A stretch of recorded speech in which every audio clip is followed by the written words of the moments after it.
I'm pretty well. How about you? Good. We've got some breaking news as we come on the air here that Toontown, Mickey's Toontown, the reopening of which has been delayed. Um, it was originally supposed to come out March 8th. Oh, I shouldn't say come out, reopen March 8th. And it seems like it is not. What do you got on this, Kyle? So, yeah, it was supposed to open the 8th. Now it's going to open the 19th, an 11-day delay. And I think the wording of this is a little bit funny because it's Southern California, but they're attributing the construction delays to the winter storms. But they don't mean winter storms like the rest of the country thinks about winter storms. They just mean storms that happened in the winter. So I'm going to go ahead and add a couple extra words to that. But yes, that's basically what's happening. So obviously this doesn't impact Runaway Railway. That is still open and has been since January 27th. But the rest of it in terms of the new Centennial Park and the retheme of the Go Coaster and Donald's boat, Goofy's house, all of that will now come just 11 days later on a Sunday, the 19th. We got first wind of this on I guess that would have been Wednesday when they did the earnings call, and they put out upcoming attraction openings, and they had the return of Happily Ever After, Epcot Forever, Tron Life Cycle Run. They had opening dates, but for Toontown they just listed it as March, and it seemed odd considering they had announced the opening date, but then they seemed it was like, well, why didn't you just put the regular date? And I was sort of like, did they mess up or is there a delay? And so it seems like it was just a straight up legit delay. But I want to know like how they look at the situation. They're like, we need a little bit more time. Specifically, we need 11 days. Well, it's weird because it's opening on a Sunday, which is the start of a Disney week in terms of, well, I mean, it's start of all weeks, but like it's, Disney works on a Sunday to Saturday. What's that? I said controversial. Well, I mean, in terms of like a calendar. Yeah. But and in the Japanese language, it's like it starts with ichi, which would mean it's the first day. But so it's usually they don't open things on Sundays because if it's available on Sunday, it's probably available on Saturday, right? Like it soft opening, right? So it'll be interesting to see how this all plays out. Because they don't typically have like opening ceremonies, and I don't know, it doesn't necessarily mean there's going to be a media experience for this, but like usually you don't have that kind of opening ceremony on a Sunday. But who knows? Gio responded to our tweet when we tweeted it, and he was like, "Yeah, I had an inkling when I saw that. Yeah, me too." And it was interesting because I had contacted Disney about another matter, and they pointed me to that PowerPoint deck, which I would have never looked at in that detail if I wasn't pointed to. And then I was like, "Huh, March, interesting." So, I mean, I guess it makes our lives a little easier because there's a lot going on that first week of March. So, thank you, California storms, for doing that. Maybe don't think that. I mean, I guess it's good that California finally got some water, but it could use it in like small increments, not like mudslides. I mean, I didn't appreciate getting wet for all that time, but it sounds terrible compared to other things that were happening due to those storms. Moving on, the Reedy Creek. I want to be accurate here. So they're not dissolving Reedy Creek. They're actually canceling the dissolution of Reedy Creek, but they're renaming it the Central Florida Tourism Oversight Board, which will always, in my heart, be a dumb name. And then they're changing it from where the landowners appoint the commissioner, landowner essentially being Disney, to being appointed by the government, by the governor. It seems like Disney has no intention of fighting this. They put out a statement. Jeff Alley, president of Walt Disney World, said, "For more than 50 years, the Reedy Creek Improvement District has operated at the highest standards, and we appreciate all that the district has done to help our destination grow and become one of the largest economic contributors and employers in the state. We are focused on the future and are ready to work within this new framework, and we will continue to innovate, inspire, and bring joy to the millions of guests who come to Florida to visit Walt Disney World each year." So there's obviously going to be more to come on this, in terms of like they got to make the announcement, and who's going to be on the board and all that stuff. Obviously this whole thing was kind of silly to begin with, but at least the residents of Osceola and Orange County don't have to pay tax debt that they didn't accrue. So, and I didn't watch the Senate one. I watched a little bit of the House debate yesterday, if you can call it that. And it was, first of all, really annoying. I don't recommend doing it. They say, "Thank you, Madam Chairwoman," after every sentence. So that's, obnoxious. There was one amendment proposed. It was obviously shot down along party lines. Presumably they do it by voice vote. And you're like, well, how can you tell the difference? Because people can just yell louder, but they know the makeup of the of the chamber, and they can just take a wild guess. But the proposal would have made it a 7-person board with 2. So the mayor of Orange County, the mayor of Orlando, a couple others, 2 OC people, 1 from Kissimmee, and then the Orlando, and then 3 that were appointed by the cabinet, not the governor specifically. But anyway, that got shot down. So now it's just back to the 5, which will be appointed by the governor, but have to be confirmed by the House, the state Senate. Yeah. So, in one way, I'm kind of glad this is, it's not over, but at least we're moving on from this. Hopefully, change some signs and which is so stupid. I hope they change the name of this thing, because this thing is so dumb politically. It's probably smart politics, but it's dumb that the politics got. This isn't a policy decision. This is a political decision, and it's. The stupidness of the name is just sort of irritating, and you don't want to go through like the side, go through and see that sign on every garbage truck that's and paramedic that's coming up, because it's not what it does. It's not what it's ever going to do. There's no oversight, or there hopefully won't be oversight, because that means that they're abusing their power. So, it's just a name. So, well, that was a dumb decision, but in good decisions. Thank you. Yeah, thank you so much for Ren, the queen of YouTube. Wow, that's Rosie Ren. It's an honor that the queen of YouTube recognized us. Tubi has a good point. If they change the sign, tell me with a misspell. That's what I said. Sorry, I'm dealing with something else, but I think that's based on my understanding of the situation, probably a lot. So, I think in the end, it'll be interesting to see how Disney gets around it. They will get around it, because that's what they do, and not in a bad way, but just they will make it work and build what they want to build, and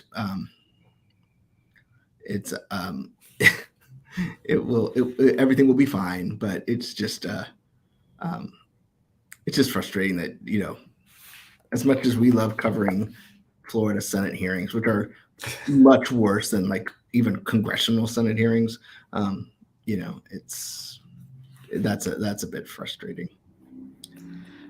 And this Friday night news dump that we got as far as Toontown kind of caps off what was kind of an interesting week for Disney, not necessarily for fun reasons at all. We had the Reedy Creek thing, which is now over. We have the Mills and Peltz thing, which is now over. We had the earnings call, which is now over. So it feels like it's like, as you can see, the sun setting over it's just like that. And the only sort of outstanding garbage thing we got to deal with, and I don't mean garbage. That's not fair. These are important issues, but not fun issue is that the negotiation with the Services Trade Council at Service Trades Council at Walt Disney World. They're going to go back to the bargaining table next week after they resoundingly voted down Disney's proposed contract. So we'll see how that goes. We're far from it being any sort of major hiccup to anything. But obviously, it would be nice to kind of get that buttoned up, and then we can focus on the layoffs. Which, to be clear, are not likely to, will not impact hourly frontline cast members at the parks. The parks department, or the DPEP, which includes products, not just parks as we think of them, is confirmed to be impacted by the 7,000, but it's mostly going to be on the media side. So, just because we talked about layoffs and labor negotiations in the same breath, don't confuse the two things, because those cast members are highly unlikely to be the ones affected by. And absolutely, I mean, it'd be because they still need them. They're short, so yeah, it's really just about the leadership. And even on the DPEP side, I imagine products is probably gonna get hit more than parks. Yeah, exactly. And I think even on the DPEP side, a lot of these positions might be eliminated, but because they weren't filled, as opposed to people losing their jobs. Because I know that there was still sort of a lot of outstanding work to be done on that as well. So we can speculate all we want, and that's part of what we do, but we'll really wait for that shoe to drop on both online and we don't know what it's going to look like on the media side either. We don't know what the content's going to look like. We don't know how it's going to operate. We have an idea, a sketch, but we'll get more once they actually put a structure in place. So if this person reports to this person, not just the highest levels. I mean, they didn't really, besides Rebecca Campbell moving out, and yes, we know there'll be less international content, but we don't know exactly how that's all going to look moving ahead. But we did get, on some fun news. Let's talk some fun. We did get a little bit of news about an upcoming Disney Plus show called American Born Chinese. So you want to take a look at this? Sure. I haven't watched this yet. So Me neither. I've been hearing about this show for what feels like 2 years. Yeah.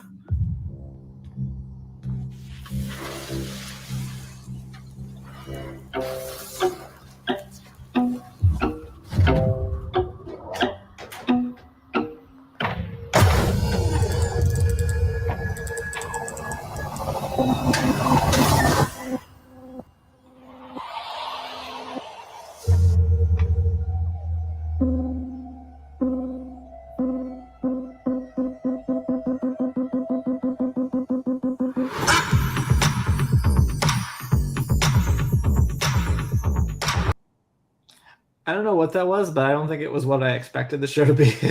Well, what it is they're now, for American Born Chinese, we're getting word of who the guest stars are. So we already knew Michelle Yeoh, Ki Young Kwan, Ben Wang, and folks like Daniel Wu were already in the show. But now we know the guest stars are going to be Ronnie Chang as the unconventional monk, Jimmy O Yang as the Dragon King, Io Guang, the Dragon King, James Hong as the Jade Emperor, Leonard Wu as the Bull Demon, as well as previously announced guest stars Stephanie Hsu, Poppy Liu, Lisa Liu, and Rosalie Chang.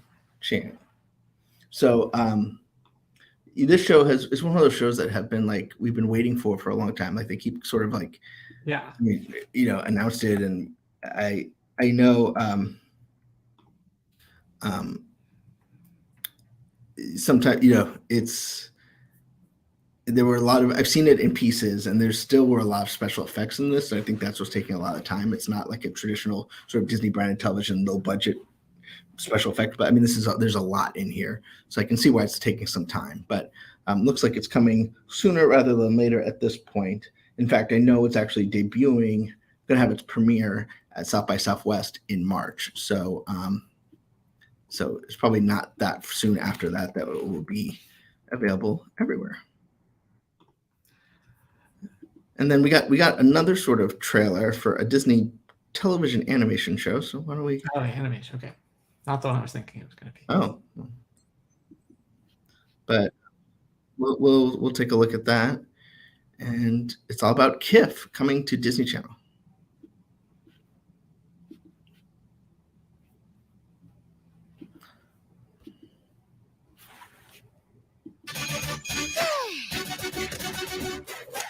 do this. You ready for something new? GIF, a new series. Let's make some history. When she shows up, things get kiffy. I have an idea. Magic. Yikes-yola.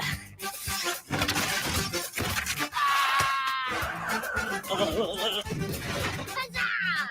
It's going to get Nut oil! What? nutty.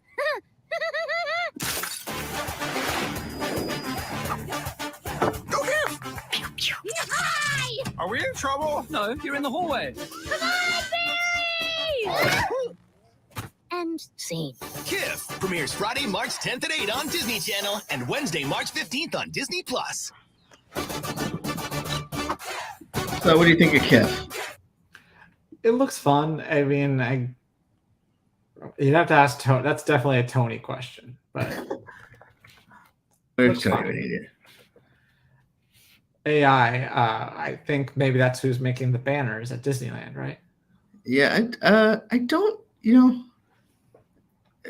I think it will be, they might wait. I don't think they're going to create their own AI. They may use an AI and they may wait, much like they kind of jumped into the metaverse and NFTs probably a lot quicker than they should have. They issued a cease and desist to an AI. There was a company called Jarvis that was an AI writer, and they're like, yeah, you can't do that. So they changed to Jasper, and they're one of the largest, at least before ChatGPT came around, one of the largest. So just a fun little Disney connection there. So Asad Ayaz, who runs marketing for the Disney Studios and now Disney Plus, tweeted this morning. Everybody ready for Super Bowl Sunday? And I'm guessing he's not, because he did the football emoji and then the popcorn emoji. So Disney's known for doing trailers on Super Bowl Sunday, aka the big game. What do you expect and or want to see? Well, they already kind of had a potential list that was out there. I think Ant-Man is one of them. Kind of forget what the other ones are. But if they were smart, they would, they said they're going to cut back marketing budget. I could save you a few $1 million right now. Well, it's funny. I don't know where you saw your list, but I saw a list at Deadline, and they were like, Disney is known to have things, and they basically list every Disney movie and TV show coming out. And without any sort of like they would have had every quarter would be, every commercial break would have had a trailer if you listen to Deadline. So I'm really curious to see how it actually plays out, because they usually don't reveal what they're going to be. And so I think Deadline is just sort of throwing spaghetti on the wall. Well, I think a Deadpool 3 15-second thing would be fun. I want something that's not like, I think Ant-Man will probably be that Heineken ad that you've seen, just as a way to kind of save money. But I would love to see something for just something so far, just something surprising, as opposed to just, here's a trailer for Little Mermaid. I mean, we know that's coming. We know what that movie is. I would love to see something, like a Deadpool, or even, a surprise Star Wars announcement for Ahsoka or something. I think a Mando thing would make sense too, just based on timing. I feel like they don't like to get too far ahead, at least as of late. I mean, that could have just been a pandemic era thing where everything was kind of up in the air, but I feel like they usually kind of do what's coming out fairly soon. A Deadpool is probably too far away, honestly, but I think it'd be fun, especially because the game's on Fox, and so there's a little bit of tie in there. And Ryan Reynolds knows how to do a good commercial. Yeah, he has an advertising agency. Right. So, that probably says something. So the Ant-Man one you're talking about, though, that's the Heineken commercial, for Heineken Zero. I haven't tried a Heineken Zero, but I did actually just try Guinness Zero, which I thought was pretty good. You can get those chocolatey notes. I never had non-alcoholic beer. I mean, and I don't drink, so I don't know. I haven't tried it, but well, I will say the Guinness one was definitely the best I've tried, because the other ones are just kind of okay. I'm just drinking hops and some weird bitterness, but the Guinness had a nice chocolatey flavor, so I appreciated it. So with that being said, I know we've talked a lot about what happened last week, throughout the week. And now that you have had time to digest it, and I'll recap what happened, is Disney has restructured to having 3 divisions: Disney Entertainment, which is sort of split up between TV and movies, a little bit more complicated than that, but we'll go with it. Parks, Experiences, Products, basically the same, and ESPN, which comprises ESPN and ESPN Plus. What's your take? I mean, it feels like, yeah, it's different. Like they haven't necessarily had this particular structure with just these 3 buckets before, but it's kind of a return to the way things were. It's just like, oh yeah, we have this novel idea where we're going to let people decide what they're going to release and then make them responsible if it fails, which is why you see, if you have a string of flop movies, then the chairman of the studio gets fired. It's, the way it's been up until what Chapek did, which, Iger kind of said, like, it didn't work. He didn't think it would work in this environment under these circumstances, but did kind of say, maybe there's some good ideas there. And I don't necessarily think it was a bad idea on its face, but I understand. I think it required management that just wasn't happening, right? Like, yeah, if you're going to be nuanced and be able to say, okay, this worked, this, your team's not working, then fine. But I think, they didn't have that. And it's easier to hold people accountable when it's sort of a straight line, when you're not held to you control all the levers, you control the marketing, you control the release. Cause you can always go like, oh, well, the marketing Disney Plus did stink, or, they put it on the wrong service or what have you. I do want to address some of the things. First of all, very happy birthday, Bob Iger. 72, right? I believe so. What is the effect of terminating the employment of 7,000 cast members? Well, they're not terminating the employment of 7,000 cast members. It will be 7,000 employees, which can include cast members. So it's going to be a lot of Actually, folks. you said it was 7,000 positions, so it might not even necessarily be employees. That is correct. And so, we don't know which those positions are yet. So once we know, we'll know. But it kind of depends on what they do. I think we can all acknowledge there's probably a lot of redundancy at Disney and some things that could be more efficient. So, but it really depends on what those jobs are. And also, don't worry. I've been around a bit. Disney will come back more bloated and bigger than ever before. Just give them some time. That actually kind of leads to a question that I had. Like, obviously, Disney is disclosing this, and they're saying it in their guidance to investors and things about that. So do they also have to disclose when they start hiring again? So if they eliminate these 7,000 positions, how is there a period that they need to wait before they're like, oh, never mind, we need people back? No, because they don't need to.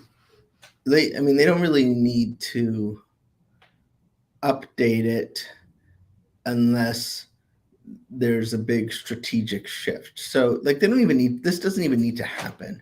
Like Disney promised a certain amount of cost synergies. That was the intention. As long as they intend to do it, and that's the plan. Now, let's say Disney decides, hey, you know what? We want to build a theme park in Texas. No plans, just pulling some big project out of. Then they would hire for that, right? And they don't need to necessarily disclose that. So 7,000 positions that they currently have are going to be eliminated, but they're going to create 10,000 new ones. So that's totally fine. Because they're going to show where they're investing it. It's basically, they're looking at as current state, there's 7,000 jobs that we don't think we need anymore, but we can always change our mind. There's always going to be that safe harbor in there. It just has to be the plan. Now they can't say we're going to eliminate 7,000 jobs, but go, we're only going to eliminate 3. They have to have that intention, but market conditions could always change. Opportunities could always come along. And then if they would have to disclose where they're growing and what their plans are, but they don't necessarily need to do it, in a day. Yeah.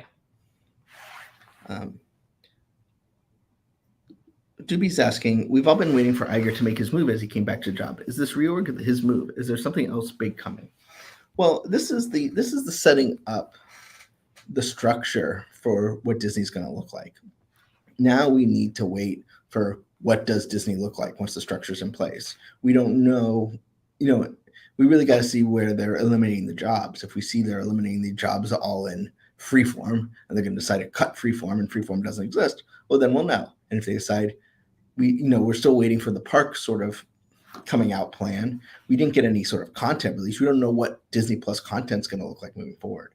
The DMED media site's gone. I think the idea of there being Disney Plus originals is kind of over. There'll be stuff that premieres on Disney Plus, but Disney Plus as a content creator will no longer exist. They may air, kind of like how when you go look at like Freeform, they air content from all sorts of different places, but they also create their own content. Well, now Freeform is just going to, now you're just going to say, okay, I'm going to get some content from Disney Brand Television. I might license something from Sony, and that's what's on Disney Plus. So, but we don't know what that. I mean, when it comes to what it looks like for the actual guest or consumer, that we're still waiting on. DMED is the Disney Media and Entertainment Distribution. That's DPEP. Oh, darn. We don't have a banner for that one then. But DMED's dead, so you don't need to know that anymore. Long live Disney Entertainment. The one thing I'm very happy about with this reorg is the killing of the term Disney General Entertainment. That just is a terrible business name for anything. Now it's just Disney Entertainment. Right. So does that imply that the theme parks are not entertaining? Yeah, I had that same thought, but I was like, you know what, they got to name it something, and I couldn't come up with anything better. But just seeing what's going on in the world. First, I'm hearing Toontown is getting delayed. You're correct. I mean, it is getting delayed. It is delayed until March 19th, Sunday, March 19th, which is also February 19th because February is 28 days, isn't it? Which is exactly 4 weeks. Due to winter storms, which does not mean winter storms. It means storms in the winter. Spoken like someone who's truly from Missouri. So I have a question. In Missouri, we have winter storms, but nothing like, Buffalo had winter storms. Southern California had storms in winter. I have a question for you, Missouri boy. Yes. Where are you compared to Columbia, Missouri? Like, we're about 3 hours from everywhere. It's geographical oddity. So, because I thought of you because this Nat Geo documentary is being an official selection of the True False Film Fest in Columbia, Missouri. Yes, I have a friend that goes to this every year. Well, or plans to. I don't know if they've had it the past couple of years, but he was very excited to go to it this year. Okay, well, if he sees Bobby Wine, the people's president, let us know. Part of the National Geographic Disney conglomerate. Very cool. And also, while we're on the topic of Missouri, I do want to note that on Monday, Silver Dollar City is going to be making a historic announcement. Historic? What makes something historic? I'm going to sound like Doobie. Well, I'm going to go ahead and speculate what it is, thanks to our own Luke Manning for filling me in on all this. You know the ride Fire in the Hole? No, but I'll pretend. Do you know the ride Blazing Fury at Dollywood? Yes. It's basically like that. It's almost identical. So apparently they're building a modern version of that ride so they can close the other one because it's old and, before it starts to have too many issues. And they're also going to move. So there's a big building. You can see a big show building being built in their Fireman's Landing thing, which is actually not where Fire in the Hole is right now. So presumably it'll have something to do with that. And so historical is referencing the history of the park. That is a very strange attraction, at least at Dollywood. It's a very strange attraction at Silver Dollar City as well, but maybe even weirder. Do we have video of that? We should run that if we do. What's it called in Dollywood? Blazing Dollywood's Fury. Blazing Fury, but you should look up Fire in the Hole because that one's even weirder with the bald knobbers. My Silver Dollar City insider also believes that's what the announcement will be. So. Who's there? Oh, is it your brother Daniel? Brother Daniel. This says this video is free to use with proper credit given. So I'm going to give proper credit to Coaster Legend. Let me know. We use videos all the time with proper credit, even if it doesn't say that, because that's the way YouTube works these days. So let's see here. YouTube kind So of from someone you bakes can in proper add it to the credit when you- stream. Sharing it. We're gonna What's get your this city? video. It's gonna be awesome. You say Coaster City? Coaster Legend. But yeah, Luke actually did a ranked for us of the Silver Dollar City attractions, and Fire in the Hole, he says, is slightly better than Blazing Fury because there's a splashdown at the end. I have it from another source, if you don't mind. Okay. Because I'm not finding. Hang on, stopping. So this is a safe source. This is our good friends over at Attractions Magazine. Oh, okay.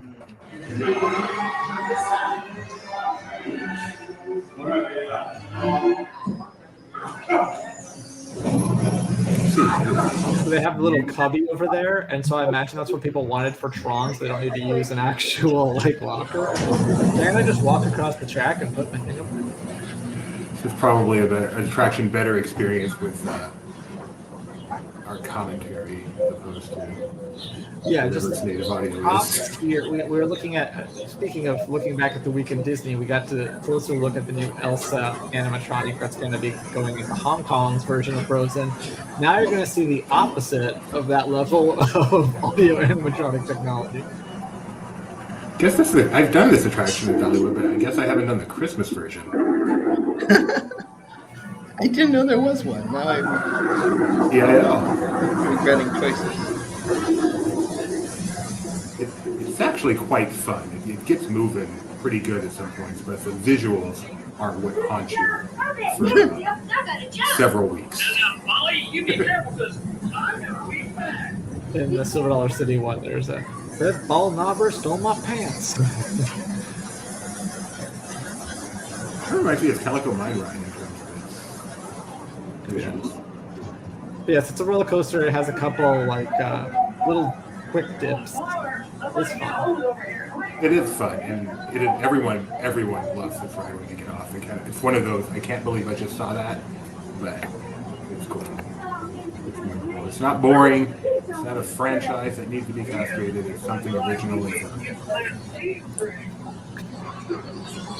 One more reason for us all to go to Dollywood or Silver Dollar City. See the house.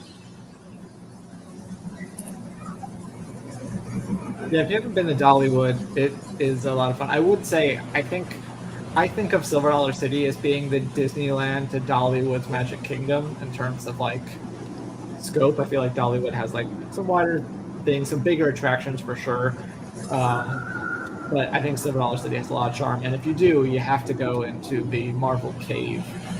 That's something that is very original for a theme park.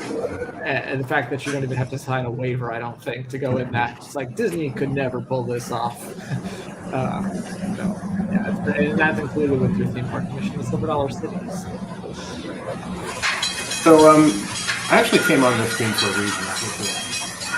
I'd like to say I did but if you guys have a little time, I wanted to You're really going to distract me from this experience by talking about Disney? I know this experience is so far above Disney. That was a very Mr. Toad effect. Yeah, it's something. Because it's just tame enough not to be thrilling. Okay, now we're back in the station. So do you guys have a couple minutes? I just want to play a little bit of AMA with me being the A. That sounds terrible. You know what I mean? Okay. So I want to ask you guys just some general questions. We're on the air a lot. I want to give people a chance just to get to know us just a little bit. Is that a reminder so we don't say anything? Just to get, by the way, if anyone in the comments has any questions, feel free to put them in there and I'll ask them. But otherwise, I'm just going to ask some questions of you too. Maybe I'll answer too. Just get to know you a little bit. Your LP regular host, first of all. Here, I hate the lack of symmetry. Okay, so let me just ask you a very simple question. We'll start with the big cheese. Benji, what is your favorite Disney theme park? I do. So theme park or destination is like Theme park. How do you Tony. define theme park? Oh my goodness. Where is it? Where is it? Now, just a minute. We will say theme park. I don't have one. I sort of religiously don't have one because I love them all for different reasons and they're all very different and I can't pick one. Yeah, not sure my what show you sentimental favorite is Disneyland, but I think the best is Tokyo Disney. I'll answer that one. As someone who hasn't been to the international parks, I am torn between Studios and Epcot. But if I had to choose one, I would go with Epcot. Can I go through what I love? Not necessarily parks, but what I love about each destination, like why? Sure. So I mean, Disneyland, just it being the original and all the history and sort of Frankensteinness that it's had to gone through. I love that. Disney World, obviously, the size and epic scale. Disneyland Paris just has a lot of beauty and a lot of great, detail that we all have been talking about forever.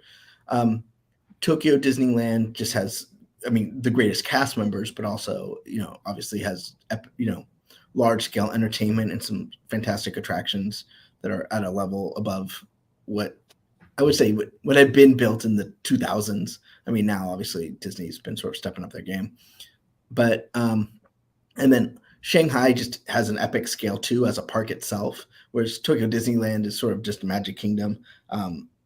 I think there's some great scope to Shanghai Disneyland, and Hong Kong Disneyland I love because it's so small. It reminds me of Disneyland 20 years ago, where it's like filled with annual pass holders who all know each other, and a lot of like fun promotion and stuff like that. Okay, Kyle, do you have any similar soliloquies to make?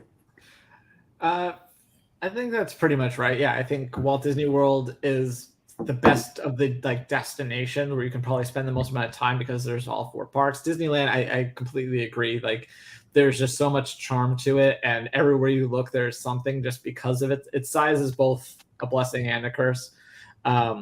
Tokyo, I think the 80s-ness of Tokyo Disneyland itself is something that people feel really nostalgic about.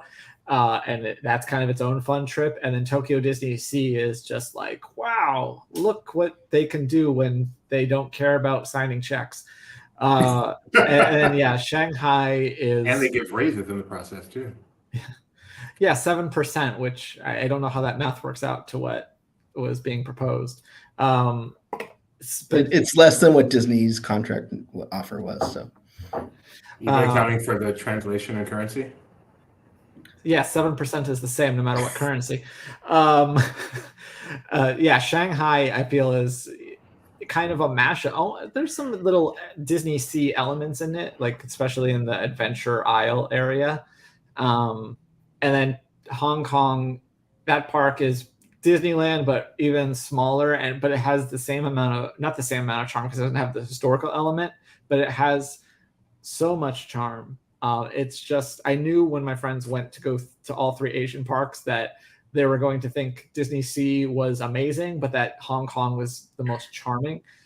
And then Paris, I've really come to enjoy. It's where I've been more in the past few years. It's where I've been more than any of the other parks. And so I kind of feel like, a special connection to it. And just strolling around Park Disneyland is gorgeous.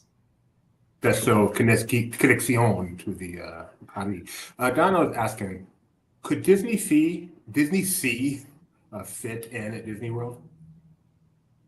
Like physically? Both physically and spiritually. It could. It's not. You're talking about like fitting what's there now as fitting it into other parts of the park, or just having it as its own park? Because there's a little bit of overlap. I think what I'm guessing she means is take the concept of Disney Sea. Obviously, you have to deal with attractions, and some of the attractions are there. But the concept, the theme of Disney Sea, which is quite a unique theme, it's something special. Disney Sea's on the water, which is part of. But they could do. If you want to be on the water in Florida, just dig a hole. But and it's a pun with Disneyland right next door. So they could. It just, I don't know that they would, especially now. I feel like it's less IP focused than Disney would want to go now. But it's getting more IP, like Storm Chaser or Storm, No, whatever, no, like Storm Rider yeah. that replaced Sea Rider. There's more IP there now, but I feel like now, if they build another theme park, it would be sort of a land-based, Cars Land, or different lands based off different properties, as opposed to sort of vague themes where you can have an IP-based attraction, if you will. Well, why don't they go ahead and do a Verniverse? Because I mean, they have the thing at Disneyland Paris and 20,000 Leagues. They already have, so they could. They're supposed to be remaking that, right? Well, and I think that's part Journey. of what... Do they own the rights to Journey? Wait, when you said Vern, I thought you meant Ernest. So I'm glad I'm with you now. Yeah, sorry. I think you're seeing some of that with not Vern, but with the sort of Seas franchise that they are supposedly working on for the Swiss Family Robinson series and the Adventureland Treehouse. So I think that they're trying to build that IP up to make it IP so that they can do what they want. We have another question. This one is from a Geo. I'm going to interpret his question. He says favorite Disney boat. I'm going to take out the friendships of the world and ask favorite Disney cruise ship. Oh, I don't think that's what he's asking. I was gonna ask if it had. I was gonna find the technically and ask if it has to be an actual boat or if the pirate ships on Peter Pan's flight count. All right, so let's answer the question he asked, and that is a boat, even though it's not on the water. It is clearly a boat. So your favorite Disney boat of any type. Go ahead, Kyle. I just said. That is it? I would think so. My favorite is whatever the boat's called on Sinbad. Really? This is Tokyo Disney. This is Disney Sea, right? Mm-hmm. I love that ride. My favorite is the Disney Dream, the beautiful Disney Dream, which is also my favorite cruise ship. How about just overall? I don't think you're allowed to call the Disney Dream a boat. Overall, no hemming and hawing. You know what I want to find? With Splash Mountain going away, I want them to find that Ernest Does Splash special and just repeat it 500 times someplace. Guarantee you something. Give me an answer here, guys. No hemming and hawing. It's a straight out answer. All-time single favorite Disney attraction, Disney park attraction.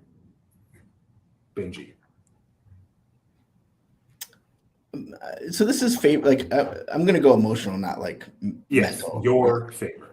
Yeah, this is 100% because it was gone. It's gone, and I never got to say goodbye. America Sang. Aww, that's a sweet choice.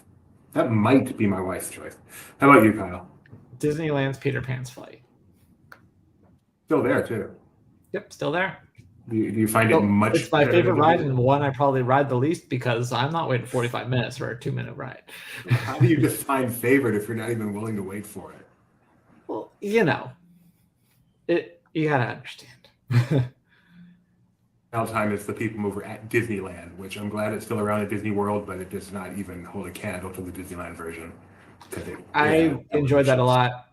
The very vague memories I have of it, but I haven't done it recently enough for it to. I do remember being in line in junior high, being in line for Rocket Rods and it breaking down and being like, well, we'll come back later. And we didn't. And of course it closed. So I missed my chance.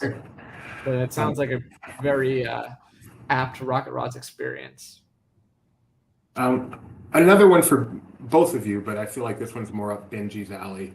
Benji, rank in terms of the job they did, rank the top 3 all-time Disney CEOs. All time? All time. Going back to 1923.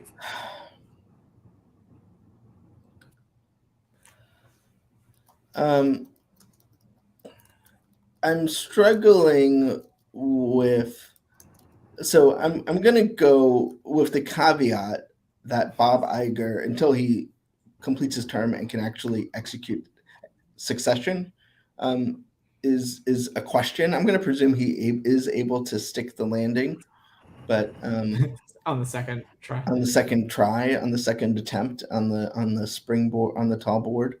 But so you said CEO, right? Yeah, specifically CEO. Okay, so I guess starting with Roy Disney. Yes. Roy Disney.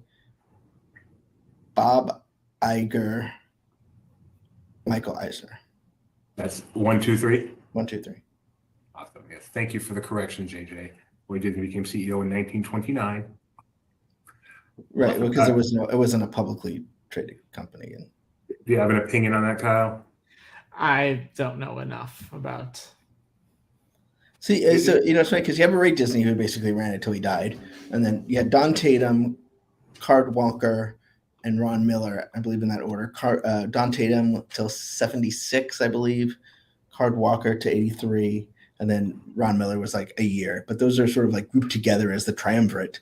So Is there a Disney CEO, I'll say, other than Michael Eisner, that you feel is underrated? Well, I would say Roy Disney is underrated. That's fair. I mean, he's rated highly amongst a lot of people, but I bet you everyone knows Michael Eisner was CEO of the Walt Disney Company. I bet you everyone knows not everybody, but Bob Iger is the CEO of the Walt Disney Company. I don't think people, because he was overshadowed by Walt, understandably so, but I would say he is underrated. So Walt Disney was the most important person in the Disney company, obviously, in those days, despite the fact that Roy was CEO. But since then, that's not been the case, right? Wouldn't you say the most important person in the company has always been the CEO since then?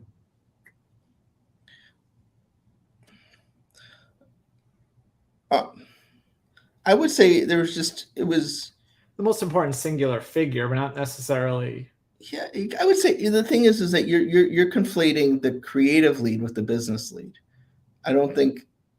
But I understand that. But even though they're both important, one certainly overshadows the other. Like these days, Bob Iger as the business lead is more important than any single creative person. Publicly, but I don't know if that's practically. I mean, I don't know that Really? Walt would have been able to do any of this stuff without Roy. So, I mean, I didn't say he would, but Roy definitely wouldn't have been able to do any of it without Walt. Walt was. Yeah, but I don't know that number Bob Iger would have been able to do any of this stuff without. I mean, I think a couple of days ago we saw the importance of Kevin Feige. So you think there might be a Walt Disney in the company, we just don't know his name because. Well, I mean, I think there's more of them now. There's not just one singular one. So in that case, sure. I said singular person. Yeah. I mean, I think, sure, if Disney Animation suffers in 1994, that's a bigger deal than it was now because that's all they had. But, now if Lucasfilm stumbles, well, Marvel can pick up the slack, and then when Marvel stumbles, Lucasfilm can pick up the slack. Right. But if Iger stumbles, they're dead. So. Right. And you've seen sort of Pixar and Disney Animation go back and forth about who's performing better, at least, commercially, without getting into the debate of what was better. Pixar can't do better at the box office if you don't let them in the theaters. Can't miss the shot if you don't take it. Yeah, but I mean, it's funny because they both had one failure in the last year, right? And it was like, okay, we're even. Let's moving on. Failure. I'm trying to remember. Help I me. believe only one of them is nominated for an Oscar, right? You had Strange World from Disney and Lightyear from Pixar. Such a failure, I forgot about it. Lightyear, I remember. Strange World straight out of my head. Okay, I'll ask one more for you guys. What is your, very simple one, your single favorite Disney character? I'm sorry, I didn't hear the last part. Your single favorite Disney character? I don't have a single favorite Disney character now. I've been thinking about this a lot because I keep thinking about who I'd put on my name tag if I had a name tag. But when I was a kid, it was Goofy. I called him Goosey. Today, I'd probably say the Genie. I think it's the most original Disney character, and I enjoy. You got the short shrift in Wondrous Journeys. As you may have heard of. Well, as I said, you can't take up more than 25% of the thing that he's on. My favorite Disney character is Snow White. We do have one in the audience if you have time for one more. Sure. Yeah. Gio asking your favorite Disney song and your favorite Disney Parks song. Whoever's ready first. Okay, I know my Parks one, the generic one is harder. Yeah, my Parks one would be Great Big Beautiful Tomorrow, probably. That's my favorite park one too. What a cliche choice. I am so disappointed. There's a cliche for a reason. They're good. Like, is it that good? Yes. I'm kind of partial to Now Is the Time. That's Okay, just so 'cause you're contrarian. He also likes Ultra. my favorite Disney song is I'll Try from Return to Neverland. I think we all know why. Favorite Disney park song is much harder, but it's definitely not Great Big Beautiful Tomorrow. Maybe Soarin'. Soarin' is so beautiful. I can listen to it over and over again.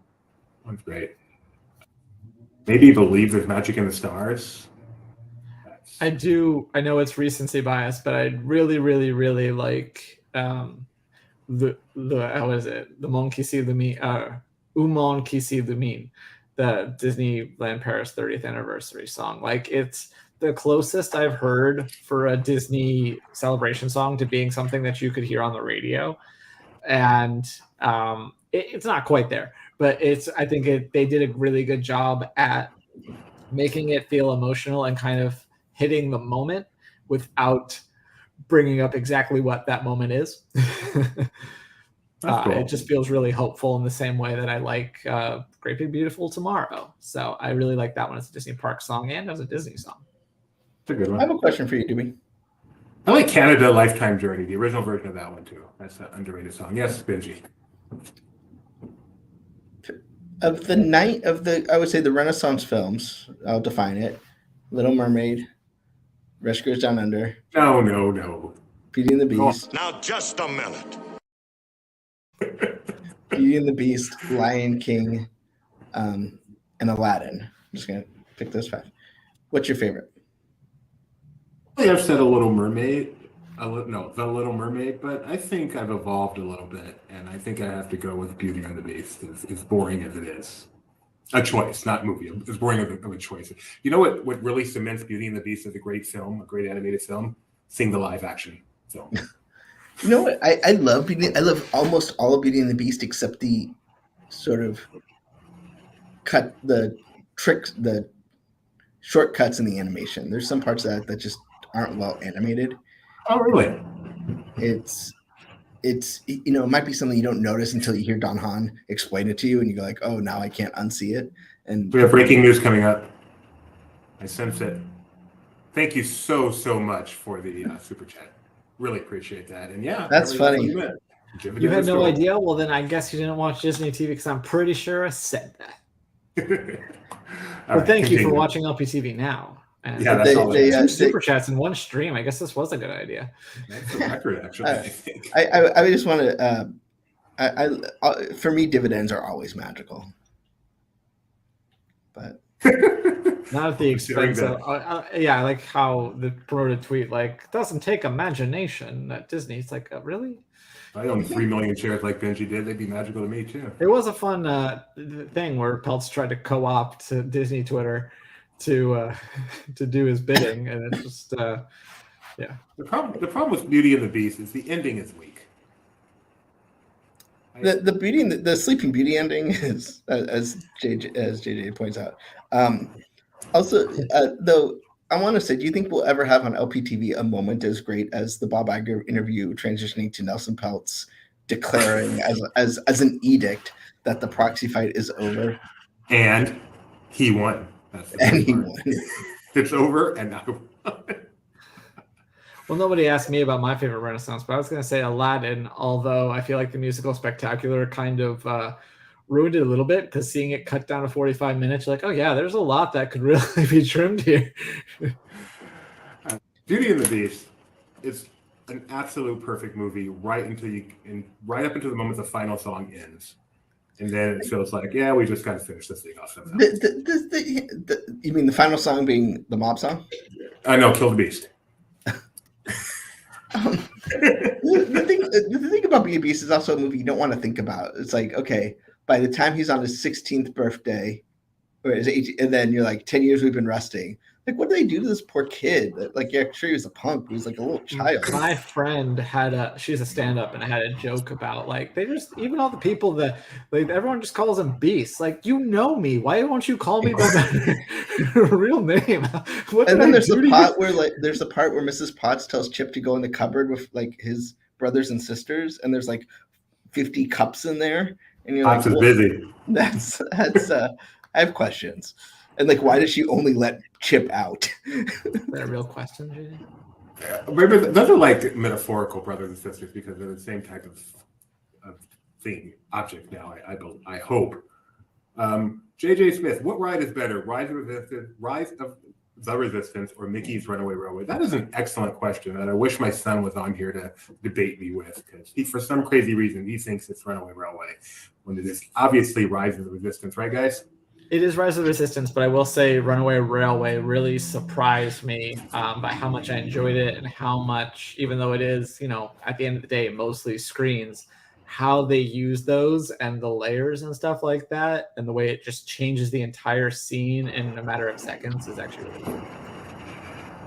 I think I enjoy riding Runaway Railway more. I mean, it's easier to get into, but also, I think it's just that's not part of the ride. It's just a fun sort of classic Disney attraction that I didn't know they would ever make again. There's not a real thrill element to it. It's just fun. Whereas Rise of Resistance is obviously a much bigger scope, but I don't have the same smile I do as I get when I get off Runaway Railway. I feel like, believe it or not, Runaway Railway is an underrated attraction. We've just kind of taken it for granted when it is so groundbreaking. First of all, in its length, because the attraction really starts the moment you see Ray. I almost call it Rye, because when you see Ray is when the attraction really starts. And just all the different facets of it, the interaction with the cast, just that room with the stormtroopers. I think it's easy to almost take it for granted at this point how spectacular it is. Oh yeah, there's no question. I mean, it's the biggest scoped attraction ever, and a lot of detail and a lot. You're asking of the trying to pick two great attractions, but yeah, there's no question that it's a large scale, fantastic attraction. I will say both of them have effects during their pre-show that are like part that would be amazing in in the actual formal part of the attraction that make it like if you don't watch the video on Muppet Vision, you might be a little bit bummed, but it's not really going to impact that much. But those two effects that I'm thinking of, one for each one, you're like, okay, well, if I didn't have that, then this kind of then what's the point? Yeah, you can do it, Benji. I gotta go. But you could be a little more formal. What's that? Thanks for joining us, everyone. We hope you appreciated being here with us as we discuss the delay of Toontown, the latest on Reedy Creek, and just have some fun on a Friday afternoon. We will be back tomorrow at 7:30 p.m. Pacific for another fun edition of Disney Trivia Live with myself and my son. It's already scheduled right now, so if you go to YouTube, you can see it. You can click the little notify me and make sure you don't miss it. It's gonna be fun. I also think I think we can probably announce here that on Sunday night after the big game, we'll probably come and talk about whatever we see. Okay. Not about football, but unless Cloverfield 4 is on Netflix. Yeah, well, we will do it after that. Thanks for joining us, everyone. We will see you probably Sunday.